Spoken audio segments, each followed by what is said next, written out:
Assalamualaikum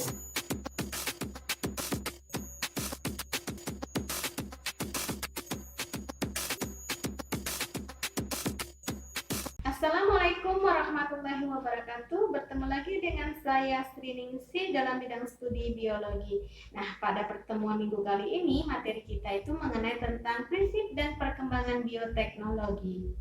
Bioteknologi itu adalah cabang ilmu yang mempelajari pemanfaatan makhluk hidup seperti bakteri, fungi, kemudian virus dan lainnya, maupun produk dari makhluk hidup seperti enzim dan alkohol. Nah, dalam proses produksi untuk menghasilkan barang dan jasa. Nah, bioteknologi itu adalah ilmu terapan yang menggabungkan berbagai cabang ilmu dalam proses produksi barang dan jasa.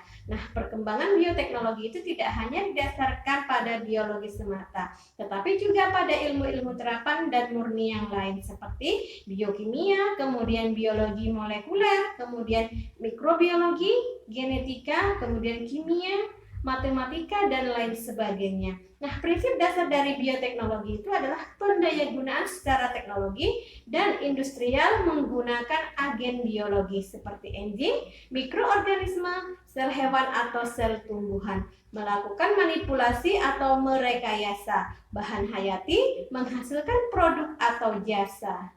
Louis Pasteur adalah orang yang pertama kali menggunakan metode fermentasi, sehingga disebut sebagai bapak bioteknologi. Nah, istilah bioteknologi itu baru populer pada abad ke-20. Nah, bioteknologi itu merupakan proses pemanfaatan agen hayati untuk menghasilkan produk yang bermanfaat bagi manusia.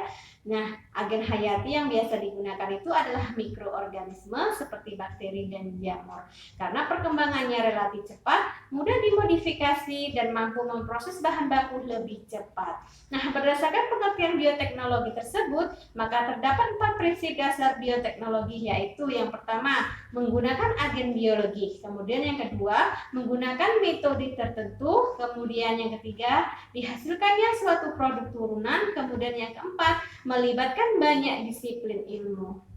Nah, beberapa disiplin ilmu yang terlibat itu yaitu beberapa cabang biologi dan ilmu kimia yang mendukung kemajuan dan perkembangan bioteknologi, antara lain fisiologi, mikrobiologi, kemudian sitologi, biologi molekuler, kemudian genetika, kemudian biokimia dan teknik kimia, pengolahan makanan, kemudian bidang kesehatan, bidang pertanian dan perkebunan, serta bidang lingkungan. Jenis bioteknologi. Ada 2 jenis bioteknologi, yakni bioteknologi konvensional atau sederhana dan bioteknologi modern. Nah, yang pertama adalah bioteknologi konvensional.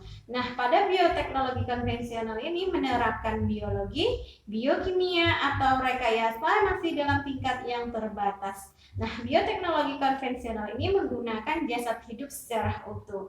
Nah, beberapa ciri atau sifat dari bioteknologi konvensional antara lain itu masih menerapkan teknik-teknik biologi, bioteknologi, dan rekayasa genetika yang terbatas, masih menggunakan mikroorganisme seadanya, belum mengembangkan teknik sampai tingkatan molekuler yang terarah. Nah, belum sepenuhnya steril, kemudian jumlah produknya relatif sedikit, serta kualitasnya belum terjamin. Nah, fermentasi itu merupakan salah satu contoh dari penerapan bioteknologi konvensional dan telah digunakan dalam menghasilkan produk baik dalam skala kecil maupun industri besar, misalnya pembuatan tauco, kecap, minuman anggur, dan sake. Nah, beberapa contoh produk bioteknologi konvensional. Nah, nama produknya yaitu tempe. Bahan makanannya dari kedelai, kemudian mikroorganisme yang berperan itu adalah Rhizopus oligospora dan Rhizopus oryzae. Nah, kemudian produknya kecap. Bahan makanannya itu dari kedelai, kemudian mikroorganisme yang berperan itu adalah Aspergillus wenti. Kemudian pembuatan keju, bahan makanannya itu dari susu, kemudian mikroorganismenya itu adalah Penicillium camemberti dan Lactobacillus. Nah, kemudian pembuatan yogurt. Nah, bahan makanan itu dari susu, kemudian mikroorganisme yang berperan itu adalah Lactobacillus bulgaricus. Nah, kemudian masih banyak lagi contoh-contoh yang lain seperti pembuatan roti, nata de coco, tape, kemudian brand padat, oncom, dan lain sebagainya. Nah, yang kedua adalah bioteknologi modern. Bioteknologi modern itu merupakan teknologi yang diterapkan untuk menghasilkan produk dalam skala industri dengan menggunakan organisme, kemudian sistem atau proses bioteknologi. Nah, bioteknologi modern itu merupakan bioteknologi yang didasarkan pada manipulasi atau rekayasa DNA. Nah, selain memanfaatkan dasar mikrobiologi.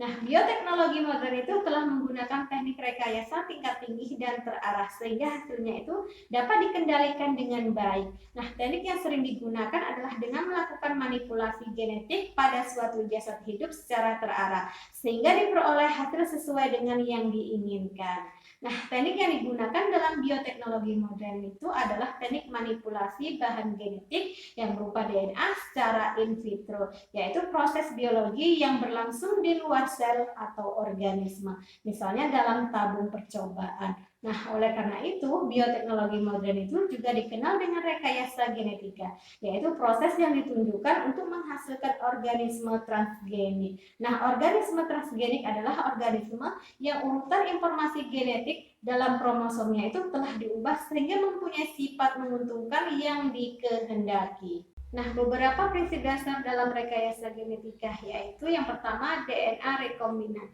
kemudian yang kedua fusi protoplasma, dan yang ketiga adalah kultur jaringan. Nah, yang berikutnya tentang bioteknologi dengan kondisi non-steril dan kondisi steril. Nah, yang pertama bioteknologi dengan kondisi non-steril.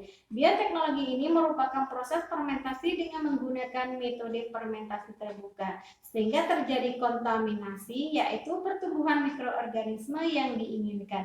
Nah, hasil fermentasi non-steril ini misalnya adalah etanol, asam asetat, asam laktat, asam sitrat, kemudian butanol, dan gliserol. Nah, bioteknologi di bawah kondisi non-steril ini juga digunakan dalam pengolahan air limbah dan pembuatan kompos padat dari sampah. Nah, metode fermentasi terbuka ini memungkinkan terjadinya pertumbuhan mikroorganisme yang tidak diinginkan. Nah, yang kedua adalah bioteknologi dengan kondisi steril. Nah, pada bioteknologi dengan kondisi steril, bioteknologi ini merupakan proses fermentasi tanpa terjadinya kontaminasi oleh mikroorganisme lain yang tidak diinginkan. Nah, produk yang dihasilkan itu antara lain berbagai antibiotik, misalnya penisilin, kemudian streptomycin, vitamin B12, kemudian gibberellin, asam amino, dan enzim. Nah, produksi bioteknologi pada kondisi steril ini dilakukan dengan melakukan sterilisasi media dan bioreaktor, serta menggunakan perlengkapan rekayasa yang dapat menghindari terjadinya kontaminasi, sehingga hanya biokatalis dan mikroorganisme tertentu yang diinginkan saja yang ada dalam reaktor. Nah, kemudian kita lanjutkan ke perbedaan bioteknologi konvensional dengan bioteknologi modern. Nah, kalau bioteknologi konvensional itu sudah ada sejak ribuan tahun yang lalu, sementara bioteknologi modern itu baru diperkenalkan pada tahun 1917. Kemudian bioteknologi konvensional itu menggunakan teknologi ala kadarnya, sementara bioteknologi modern itu sudah menggunakan teknologi rekayasa genetika. Nah, kemudian bioteknologi konvensional itu menggunakan peralatan sederhana, sementara bioteknologi modern itu menggunakan peralatan canggih dan rumit. Nah, kemudian bioteknologi konvensional itu biayanya relatif murah, sementara bioteknologi modern itu biayanya itu relatif mahal. Nah, kemudian bioteknologi konvensional itu pengaruh jangka panjangnya itu biasanya sudah diketahui, sementara bioteknologi modern itu belum diketahui karena masih diperlukan sampel penelitian. Nah, kemudian bioteknologi konvensional itu memerlukan waktu relatif lama, sementara bioteknologi modern itu waktunya relatif cepat. Nah, kemudian bioteknologi konvensional itu perbaikan genetik tidak terarah, sementara bioteknologi modern itu perbaikan genetik itu sangat terarah. Nah, selanjutnya bioteknologi konvensional itu tidak mampu membuat sifat organisme yang baru, sementara bioteknologi modern itu bisa membuat organisme yang sifat barunya itu tidak ada pada sifat alaminya. Nah, kemudian bioteknologi konvensional itu tidak mampu mengatasi masalah kesesuaian genetik. Sementara bioteknologi modern itu bisa mengatasi kendala ketidaksesuaian genetik. Nah, kemudian bioteknologi konvensional itu tidak bisa diproduksi dalam jumlah banyak. Sementara bioteknologi modern itu bisa diproduksi secara massal. Nah, kemudian bioteknologi konvensional itu tidak menggunakan dasar-dasar prinsip ilmiah. Sementara bioteknologi modern itu menggunakan dasar-dasar ilmiah. Nah, itu tadi beberapa penjelasan mengenai tentang prinsip dan perkembangan bioteknologi. Semoga bermanfaat. Terima kasih.